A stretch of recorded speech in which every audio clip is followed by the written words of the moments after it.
cómo este poder, ¿sí?, va a ser analizado y visto desde diferentes ópticas, ¿sí? Entonces nosotros lo primero que tenemos que tener en cuenta es que este poder, vamos a verlo en relación a, ¿sí? Cuando hablamos de poder, vamos a ver que ese poder se relaciona o está vinculado a algo, ¿sí? Y es lo que nos va a permitir, en esta comparación, poder ver realmente si esta característica, este elemento como es el poder, es un elemento relevante dentro del estudio de la ciencia política, ¿sí? Entendida la política, no la ciencia política, sino la ciencia política como actividad o en sentido amplio, como toda actividad de gobierno de las situaciones sociales, su dirección y control, ¿sí? Fíjense que el concepto que Pasquino plantea de la política en sentido amplio es un concepto bastante amplio, ¿sí? Entonces nos plantea que para poder gobernar estas situaciones sociales, ¿sí?, es imprescindible el poder. La necesidad de poder, entonces, está en poder dar una solución a las situaciones sociales. Esto va a generar entonces que este poder es entendido como la capacidad de obtener obediencia de otros, ¿sí? ¿Se acuerdan que yo les planteaba la definición de Max Weber? Y ustedes lo habíamos trabajado en la clase pasada, en esta relación mando-obediencia. Entonces, esta capacidad de obtener obediencia de otros es lo que nos va a tener, vamos a ver cómo esa capacidad puede implicar dos cosas. Conforme a Pasquino, y de acuerdo a lo que Pasquino nos plantea en el texto, es de la capacidad entonces de que los otros hagan lo que yo quiero o lo que yo planteo, ¿sí? Esto Weber va a decir que es al revés, que esta relación es imposible que tenga que ver con el que manda, sino con el que obedece, ¿sí? Y entonces esto nos genera que el poder pueda ser visto de dos maneras. El poder es un medio o el poder es un fin, ¿sí? Entonces, el poder, si es un medio para llegar a algo, ¿sí?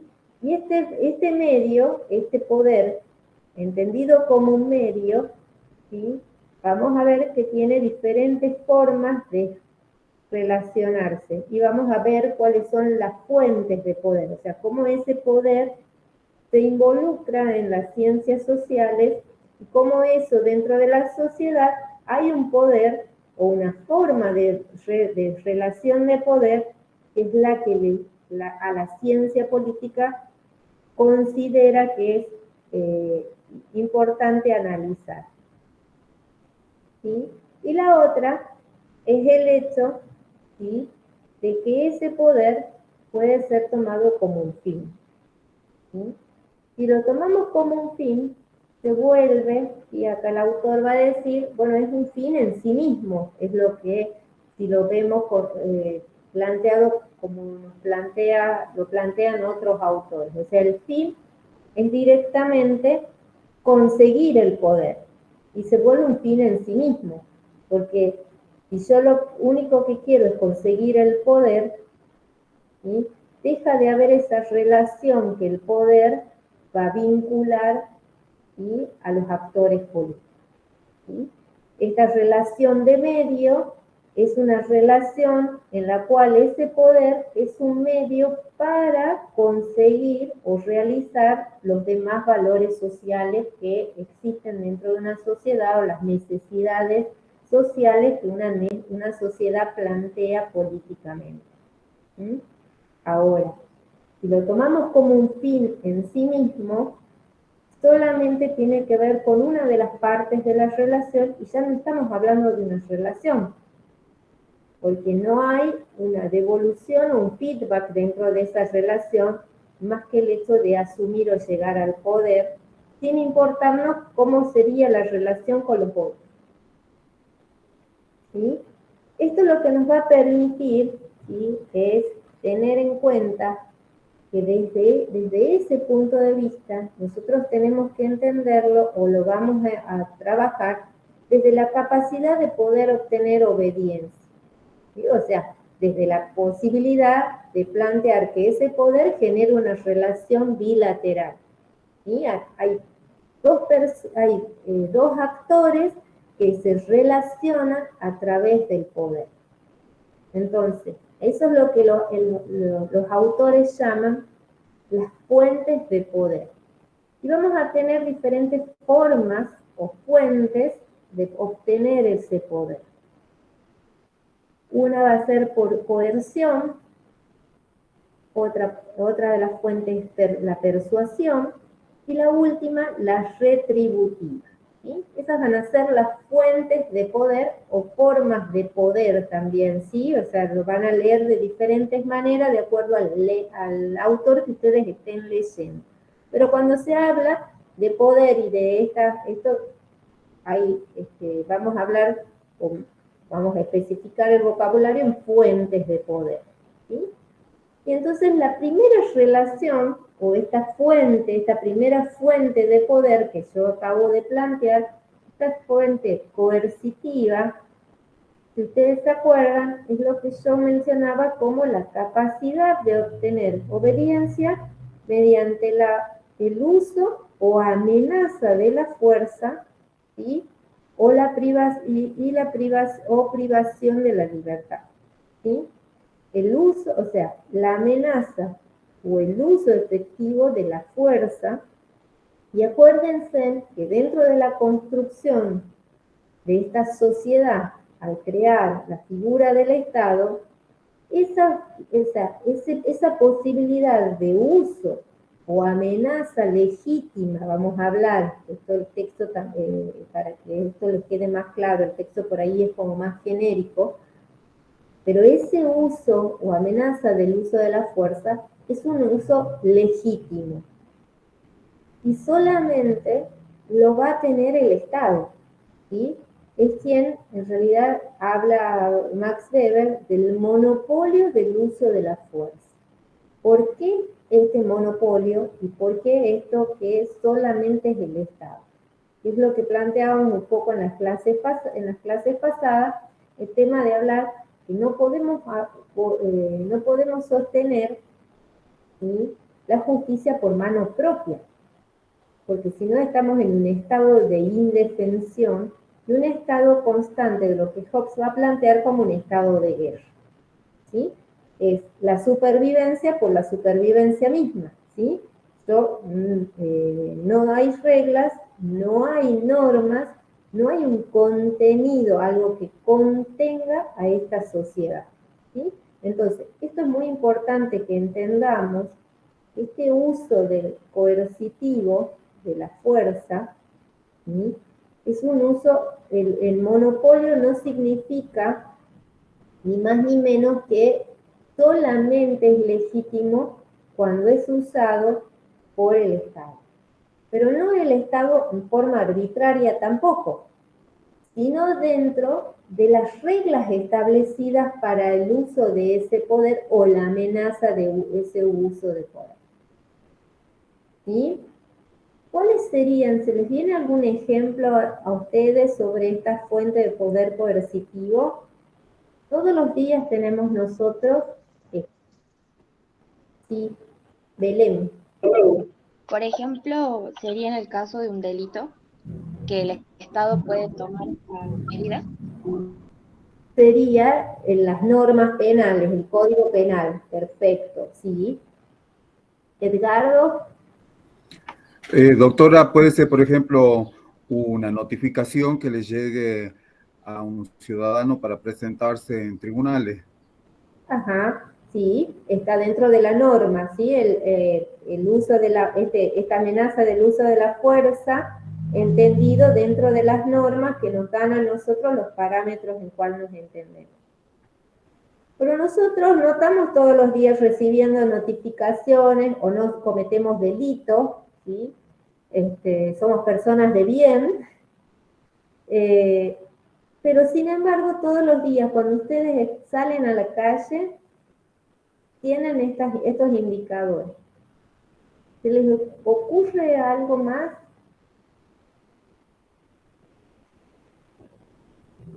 Sí, Edgardo. Y si es en la vida cotidiana, referido al ejemplo de andar en la calle, puede ser, por ejemplo, que vamos transitando y hay un semáforo rojo. Si vamos en vehículo, nosotros nos vamos a detener, pero si nosotros somos peatones y el semáforo está rojo, es para que nosotros podamos cruzar.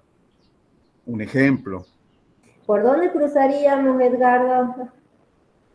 por la senda peatonal, A esas líneas que de está un poco cebra. antes de la esquina. O sea, Antes ¿cómo? de la esquina no se puede. La norma dice que solamente No, podemos cruzar por las esquinas. No sé si saben, por eso está exactamente, sí, marcada, pintada la senda peatonal. Sí, claro. exactamente. Ignacio, Puede ser también la decisión final en lo que sería una sentencia. sí, por supuesto, pero ahí estamos dentro de la norma misma, por eso les decía, Tengo una duda. es correcto, por supuesto, pero nosotros seguimos, o sea, yo lo que quería es que veamos que todos los días nosotros tenemos esto. El semáforo es un ejemplo, a ver si las reglas de tránsito, acá me está poniendo Julia, María Julia, Tengo una duda. sí, Por ejemplo, yo soy un peatón, yo tengo que saber la ley de tránsito, como también el conductor tiene que saber las reglas de vialidad y la señalización de lo que serían todos los, ¿cómo se llama? Lo que está parado de la señalización, sí, las las señales de señales de tránsito. tránsito. Yo tengo una duda con respecto a lo que dijo sobre cruzar sobre la senda peatonal. Por ejemplo, a mí me choca un, pongámosle que un taxista en la senda peatonal y que sería diferente, y yo, bueno, yo le hago un juicio a él. Es diferente cuando, por ejemplo, él me chocase a mí en la mitad de la calle o en la senda peatonal. O sea, ¿Sí? ¿cómo iría el juicio, digamos, o qué es No, lo que se a vería ver, en ese modo? no vamos a entrar en el análisis del derecho, porque acá estamos discutiendo la cuestión política, ¿sí? Pero sí tiene que ver, y por supuesto que tiene que ver, una porque ustedes ya van a estudiar que el derecho se presume conocido por todos, ¿sí? Nadie puede alegar la ignorancia del derecho, ¿sí? Parte de la convivencia social que todos estamos obligados es a conocer, ¿sí?, cuáles son las reglas de juego. ¿Sí? El derecho son las reglas de juego sociales. Entonces, nosotros sí tenemos que conocer y saber que estamos cruzando mal cuando cruzamos a mitad de calle. Porque en ese caso, ¿sí?, el auto, si bien el auto es una cosa peligrosa, es de porte mayor y el auto sabe que tiene que dar prioridad al peatón, eso no le quita que el peatón sea un irresponsable, ¿sí? Porque no podemos nosotros, ¿sí?, alegar el derecho violando un derecho, ¿sí?, una norma. Yo cuando cruzo por medio de la calle, estoy sabiendo que estoy violando una norma. Es como cuando me tomo una copa de vino y sé que tengo que tener alcoholemia cero, ¿sí? Lo que pasa es que nosotros no estamos habituados, ¿sí? No, ese también va a ser un tema que vamos a trabajar sobre la identidad social y qué tan afectos somos nosotros a esa identidad social y al respeto de la construcción social que hacemos nosotros mismos, ¿sí? ¿Por qué en algunos países la ley se respeta y en otros no? no tiene que ver con que la norma sea más dura o más blanda, sino con la conciencia en que si yo cumplo la ley, ¿sí?, las cosas funcionan. ¿Sí? Ese es un tema a debatir mucho. Hay un autor que se llama Carlos Nino, que es argentino, ha escrito un libro que se llama La anomia ante la ley, y describe precisamente esta característica de los argentinos, de la total indiferencia por las normas, ¿sí? Sobre todo cuando tiene que ver que se le apliquen a uno mismo, ¿sí? El argentino siempre pide que se apliquen las normas duras hacia los demás, pero cuando es en el caso de uno, ¿sí?, siempre tiene un justificativo. Es lo que va a hablar, lo que Carlos Nino va a llamar anomia ante la ley, ¿sí?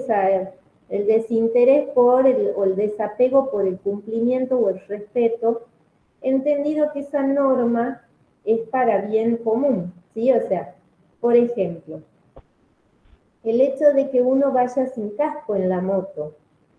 Todos saben que la obligación es el uso del casco. Sin embargo,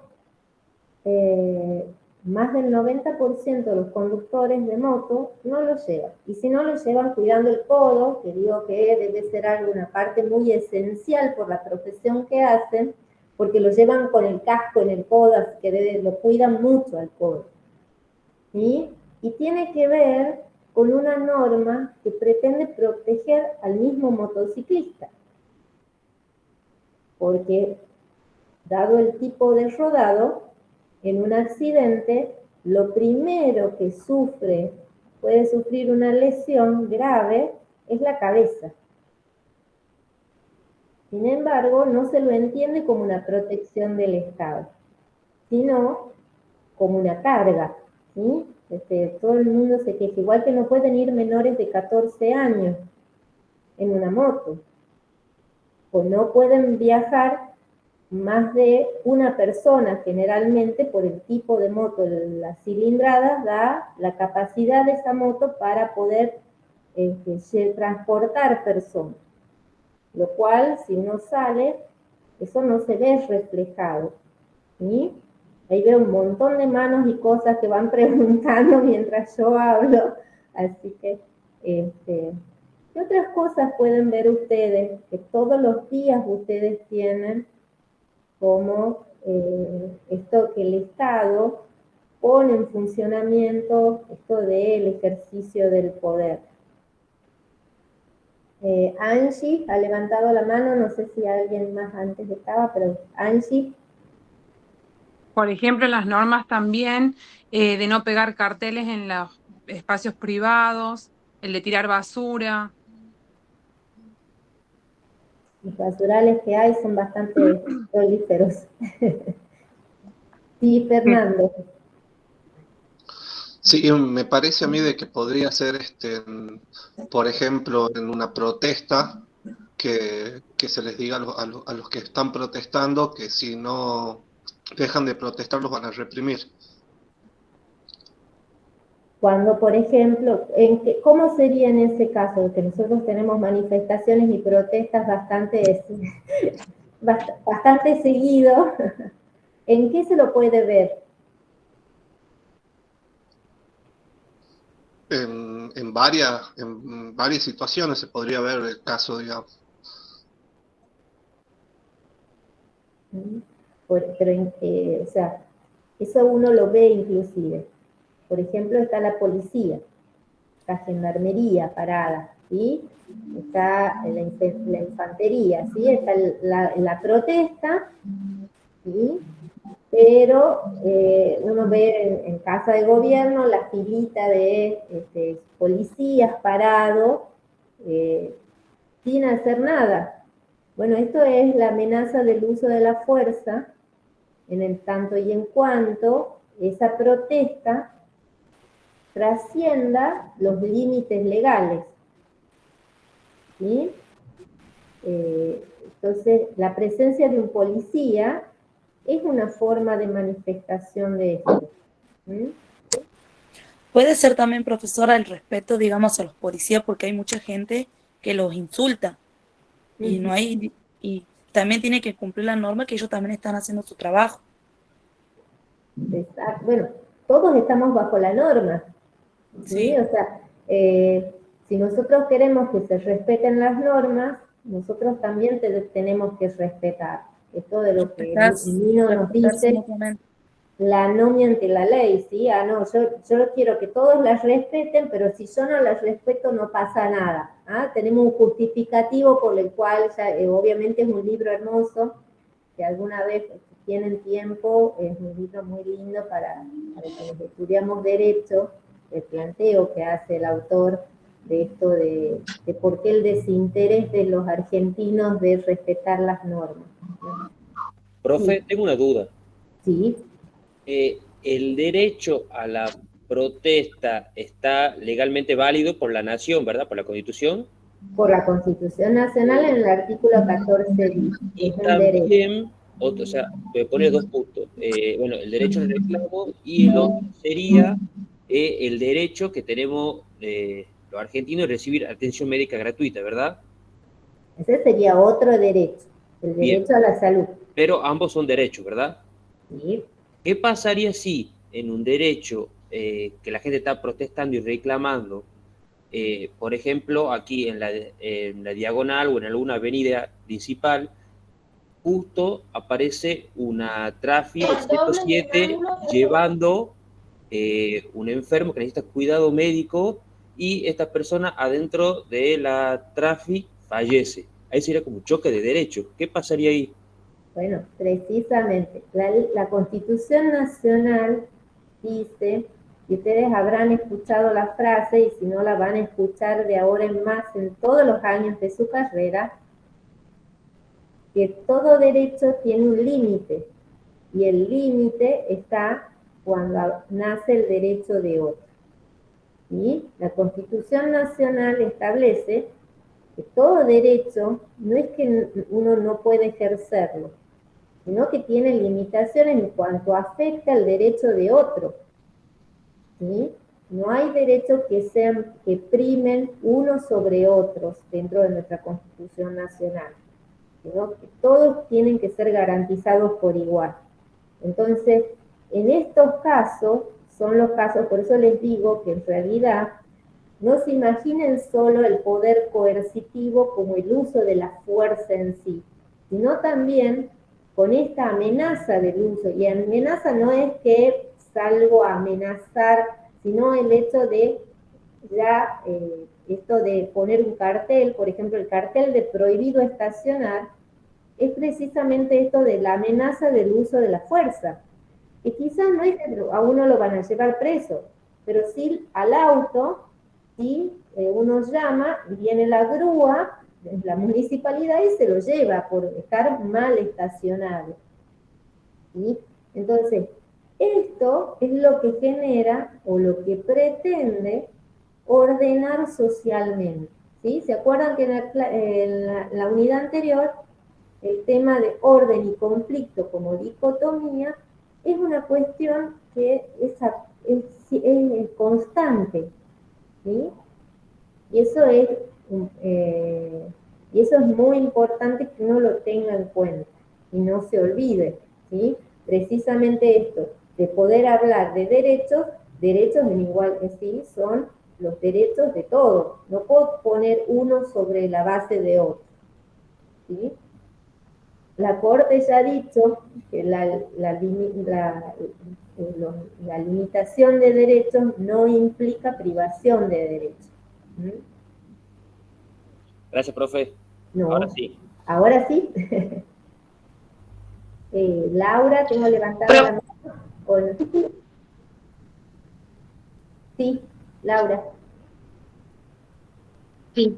Profe, también el uso excesivo del poder sería, por ejemplo, hace unos años en una protesta de docentes tomaban el nombre de docentes para dejarlos sin cargo a quienes estaban haciendo la protesta. Eso es una amenaza y abuso de poder. No te escuché bien. De la protesta docente. Que tomaban el nombre de los docentes que estaban en la protesta para dejarlos sin cargos, por ejemplo. Entonces eso es amenaza y abuso de poder.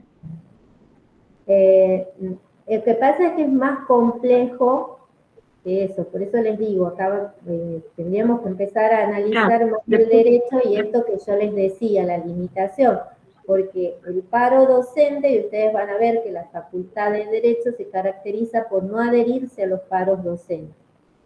¿Por qué? Claro, en este caso, por ejemplo, tomaban los nombres de docentes que se hacían paro y los dejaban sin cargo.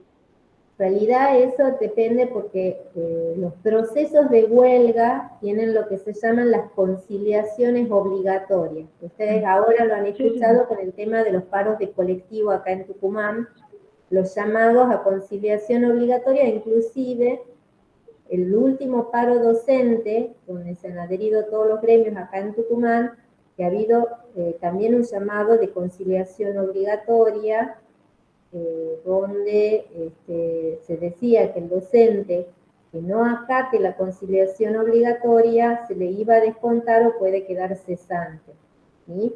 Porque el derecho a la huelga viene vinculado al derecho a la educación que tienen todos los estudiantes. Entonces, yo tengo derecho a reclamar mi sueldo, ¿sí? Pero ustedes tienen derecho a educarse. Entonces volvemos a esto de los derechos que están reconocidos constitucionalmente y que debe haber una armonización. O sea, hay mecanismos que ayudan a que estos derechos no se sobrepase uno sobre otro, sino que se logre esa armonía. Entonces, por eso les digo, hay otras cosas que también hay que ver cuando tendríamos que analizarlo en profundidad este tema. En otro momento, si quieren, lo podemos charlar, pero sería esto también. El derecho a huelga, el derecho a la educación. ¿Sí? Bien. Que es lo que estamos vulnerando, y es algo que ustedes no tienen que defenderse. Inclusive genera un desequilibrio de derechos. Entonces ahí, bueno, les quiero dar una explicación, pero es muy general. Por supuesto hay otras cosas que también tendría que explicarles y tendríamos que analizarlas para que ustedes puedan entenderla mejor o en más profundidad. Y Eli, ¿lo que habías levantado la mano? No.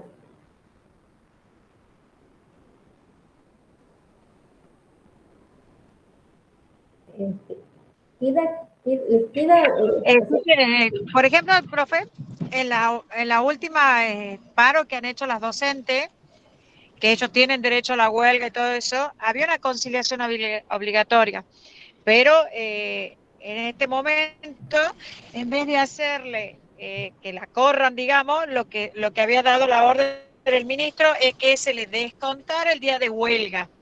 Ese es uno de los casos que ha pasado ahora con la última huelga docente. Es más, ahora también con las famosas bombas que dice que ponen en los colegios, la orden del ministro de Educación era que para que recuperen los chicos las clases, que se supone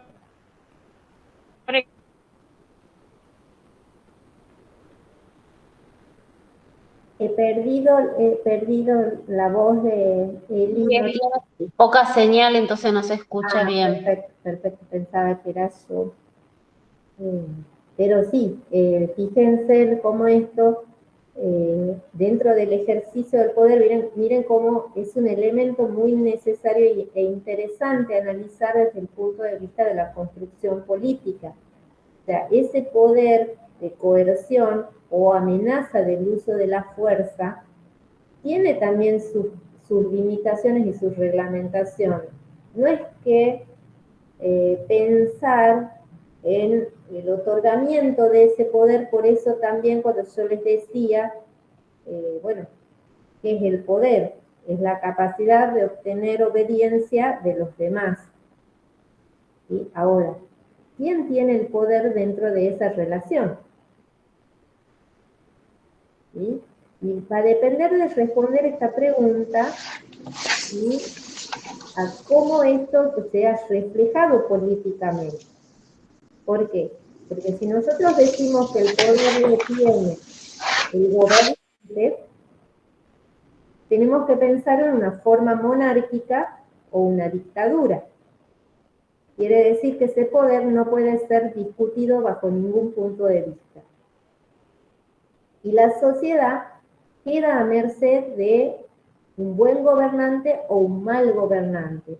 Ese es un planteo que los griegos ya lo hacían, ¿sí? Aristóteles, cuando plantea las formas de gobierno, habla sobre las formas buenas y las formas malas, ¿sí?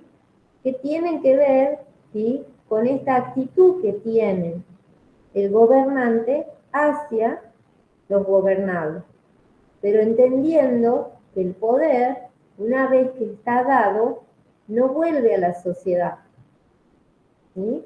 Vamos a ver cómo esto va a ir evolucionando y vamos a ver que son dos preguntas hay dos preguntas que son esenciales dentro de la unidad, y es ¿quién gobierna y cómo gobierna?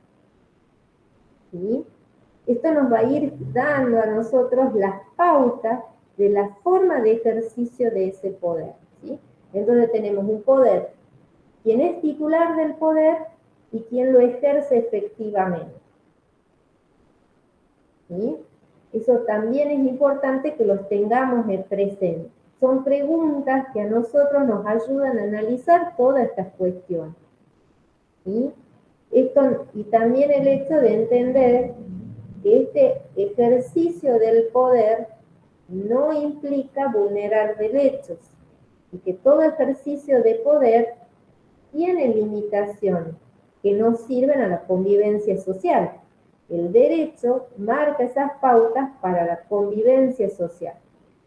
¿Sí? Son las reglas de juego, pero no son las únicas. Son las que generalmente se manifiestan, una de las maneras que mejor manifiesta ese uso de la fuerza, ese poder, pero no es la única. ¿Sí?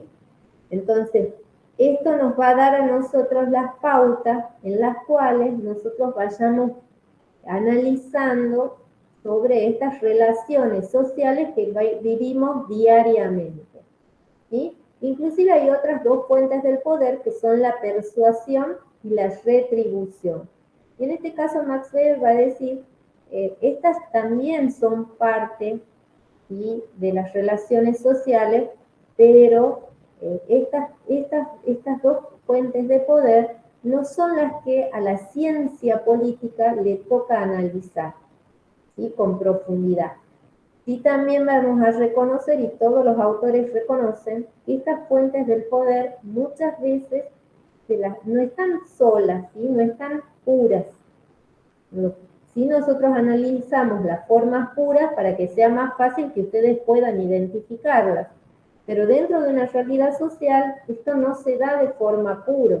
No vamos a tener estos modelos puros, sino que vamos a tener una combinación que sí vamos a poder identificar una incidencia más que otra, ¿sí?, o la presencia de una de estas fuentes de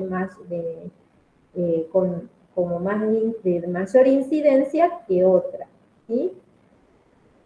Cuando hablamos de las fuentes de poder con relación a la persuasión, vamos a ver que esta persuasión se da en el ámbito, ¿sí?, que también toca en algunos aspectos a la política, pero que no es la esencial. ¿Por qué? Porque cuando hablamos de persuasión, es la capacidad que tiene una persona de poder convencer a las otras sobre la bondad o el beneficio o la conveniencia, ¿sí?, de poder fijar determinadas unificaciones de las preferencias o prioridades que se puede tener, ya sean ajenas, propias o del conjunto, ¿sí?, convenciendo así a los demás, a quienes obedecen, de la bondad, ¿sí?, o la corrección de que se dé este tipo de poder. Generalmente yo les Profe, tengo que dar un ejemplo. A ver, sí, Ignacio, a ver. eso puede ser algo relacionado con lo que usted está diciendo sobre el populismo. Ya vamos a ver, el populismo, todo un tema, el populismo sí es usado desde ya la palabra populismo o la forma populista, todos los autores coinciden, una forma peyorativa del uso de una forma típica de manifestación o forma de Estado, ¿sí? Ya vamos a ver precisamente porque trae aparejado determinados elementos que sí tienen que ver algunos con la persuasión y la habilidad, por supuesto, de persuadir, ¿sí? Pero, por ejemplo, ¿se les ocurre algún ejemplo antes que yo les dé o les doy yo un ejemplo así más básico? A ver que yo los deje para que después ustedes puedan pensar. Pero, por ejemplo, a ver... Podría ser A ver. Perón, por ejemplo, que se puso a dar los beneficios a los obreros que lo necesitaban como para que ellos le den su voto. O sea, no sería relacionado a un derecho, porque volvemos a lo mismo. Ah, Perón, ¿en qué otro sentido? ¿Sí? O sea, podemos tomar la figura, ¿sí? Pero no desde los derechos que aparte los ejercía dentro de su cargo, ¿sí? Volvemos acuérdense que nosotros estamos dentro de un Estado de Derecho, por lo cual todos estamos regidos por normas. Ya vamos a ver después otras situaciones, por supuesto, pero partamos desde ese principio, ¿sí? Así vamos unificando y vamos todos teniendo una misma... Profe, ¿Sí? sería, por ejemplo, en el caso de las campañas políticas. Sería el caso de las campañas, sí, en cierta medida, pero por eso ya son, estos ejemplos que me dan son esos ejemplos grises en los cuales Max Weber dice, existe más lo gris que lo puro. Ahí he leído, en el grupo, alguien puso la religión, que puso la religión como ejemplo. Bueno, Jesús, ¿sí? Más allá de los religiosos, ¿sí? Lo vamos a dejar un momento de lado a las cuestiones de creencias, sino vamos a analizar el fenómeno, ¿sí? Jesús tenía este poder de persuasión con sus fieles, ¿sí? Es esto de los fieles, ¿sí? Que tienen una creencia sobre la autoridad en este caso de Jesús, ¿sí? Que tiene que ver, Max Weber lo va a hablar, ustedes lo van a ver en el texto de Strasser, sobre la legitimación, ¿sí? Ya sea desde la dominación carismática, que es lo que va a plantear Weber, y es un poco lo que me parece, Ignacio, que es lo que vos querías plantear, ¿sí? Esto de la figura de Perón, ¿sí? Visto como un líder carismático. sí. ¿Sí? Y esto sí tiene una explicación política, porque podemos dar muchos otros ejemplos de líderes carismáticos, ¿sí? Así como hablamos de ese poder de persuasión en un sentido positivo, como un sentido negativo de esta persuasión. Por ejemplo, Weber va a decir que Hitler también es un líder carismático, ¿sí? No vamos a entrar en si es bueno o es malo, sino el poder ver esto que estamos hablando, cómo se ve reflejado y cuáles pueden ser las consecuencias políticas, ¿sí? Y ahí sí entra en juego la cuestión, ¿sí? De la cultura política, ¿ya? Lo que una sociedad construye políticamente como cultura o cuestiones admisibles políticamente. Y ahí sí podemos Aristóteles las formas de gobierno buenas o malas. ¿Sí? Empezamos, pero para que ustedes lo tengan presente como esto dentro de la ciencia política es sujeto a análisis. ¿Sí? Juana, teorías que no Por ejemplo, uno de los casos que no sé si está bien o mal es el de Charles Manson. Puede ser que él como que les hacía hacer, o sea, les hacía creer de una forma a sus seguidores, pero yo creo que a través de la manipulación y de de sus creencias hicieron demasiados delitos. Sí, sí, sí, sí. Precisamente esto de la persuasión, cuando hablamos de persuasión, de persuadir a alguien, por supuesto que ponemos, piénsenlo ustedes, como una manera atractiva de atraer, por supuesto, nunca desde la coerción, el uso de la fuerza, o sea, no, la persuasión es todo lo contrario, es tratar de conquistar a la persona sobre lo que se plantea, y lo que va a decir Berber es, cuando se habla de los líderes carismáticos, es también esa misión mesiánica, esto de tener un fin trascendental. Y eso es muy importante, y ya van a ver cuando empecemos a analizar las diferentes formas de gobierno, cómo esto va a estar muy presente. ¿Sí? Hitler tenía una misión mesiánica. Por supuesto que esa trascendencia mesiánica que tenía Hitler era un horror. ¿Sí? O sea, no estamos diciendo que sea buena o mala, pero sí quiero que ustedes lo vean en el ejemplo. ¿Sí? La primacía de la raza aria. Mussolini planteaba el resurgimiento del Imperio Romano como misión trascendental. ¿Sí? Esto de lo que planteabas vos de este grupo también. Fíjense en cómo esto, y hace, por supuesto que las técnicas de persuasión generan, en cierta medida, esto de la creencia al líder, sin poner ni cuestionar lo que el líder propone.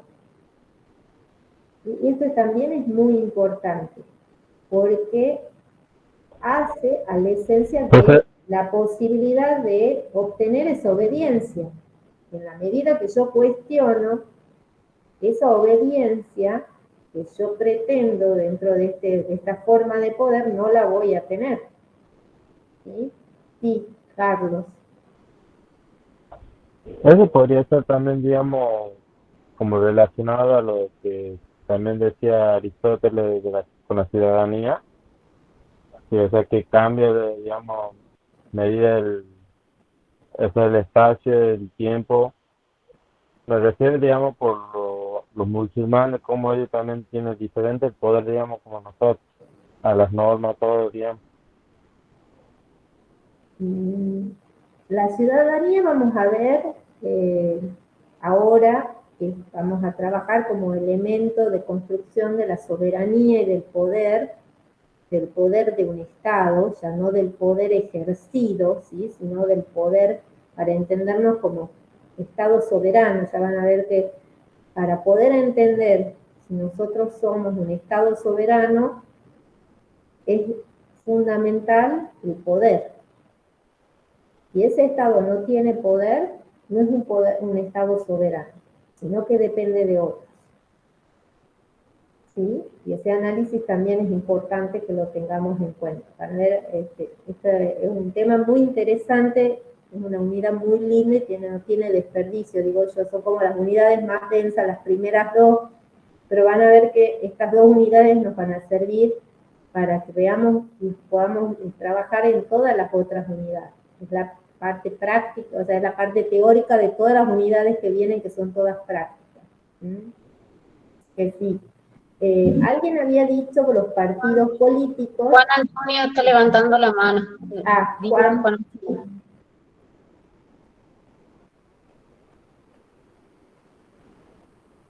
Juan Antonio Díaz, tenías levantada la mano, no sé si...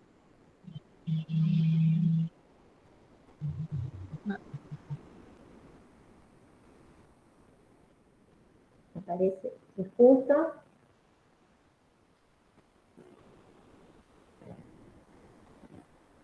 Justo se fue o se cansó. Estás muteada, Nel.